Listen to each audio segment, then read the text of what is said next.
po jako akawuwo abaana bulinga ennaku z'omwezi 19 omwezi ogw'omukaaga buli mwaka Uganda yeegatta ku nsi yonna okukuza olunaku lw'okujjukira abo abalina obulwadde bwa nalubiri buyite sickle cells nga luno luliwo olunaku olw'enkya.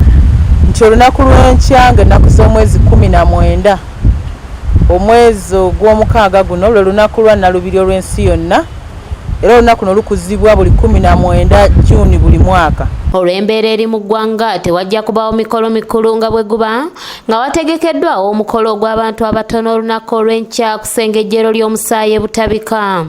Naye gavumenti gye mumanyi tukolagana nayo bulungi mu by'obulamu yateeseteese omukolo ogenda okubeera e butabika enkya ku medical laboratories ku ssaawa 5 nga guli scientific temunakiteeka mu Luganda. Omukolo gw'abantu abatono tujja kubeerayo e butabika okujjukira abantu baffe abalwadde ba sickle cells. Okusinziira ku minisita avunaanyizibwa ku by'obulamu n'ekikula ky'abantu mu Bwakabaka bwa Buganda Oweekitiibwa Dr. Prosperous Nankindu agamba nti nga bali wamu ne gavumenti bakugenda mu maaso n'okulwanyisaako n'okusomesa ku kirwadde kino. Naye abasinga tugenze bugenzi ne twesanga nti tuzadde abaana abali mu kunyigirizibwa, abaana babanyonyola balina obulumi obw'enjawulo ate nga nabo bandiyagadde okukula obulungi ng'abaana abalala.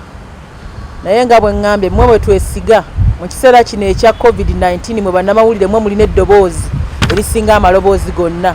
Okusinziira ku Bwakabaka bwa Buganda nti ekiseera kino abantu abakuze mu myaka kyandibadde kikulu nabo okubalowoozaako ku bintu ebibasoomooza mu kadde kano. Teyasosola nti agenda biteeka mu Buganda bwokka, tulabe nga ggulu eri waggulu nnyo, lira eri waggulu, ebikozesebwa bya buna Uganda yonna era bikyaliyo era bikyatuyamba okumalako kumpi emyaka 2 okuva kati.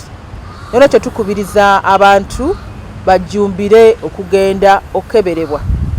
Tulabe bwe tuyimiridde ku katoffaali akatambuza obulwadde bwa nalubiri. Minisita era alambise ebimu ku bintu Obwakabaka bwe bitaddeko essira mu kaweefube w'okulwanyisa nalubiri. Okukebera Beene yagula ebikozesebwa mu kukebera akatoffaali akatambuza obulwadde bwa nalubiri. Kye twatunuulira tetwagenda mu kujjanjaba wadde abalwadde gye bali, ebikozesebwa abamu bagamba si bamativu, eddagala erimu tebalifuna bulungi, naye ye Beene yakwata kukeberebwa nga kyayimiriramu yenkola ey'okuziyiza nti singa oba otegedde nti nina akatoffaali ate tofumbirwa musajja akalina. Minisita Nankindu ajjukizza abagenda okufumbirigana okufaayo okwekebeza ekirwadde kya nalubiri kitaase ku baana be bazaala. Babakebere nga temunnaba kuwasa oba okufumbirwa mukakase bamuyimiridde.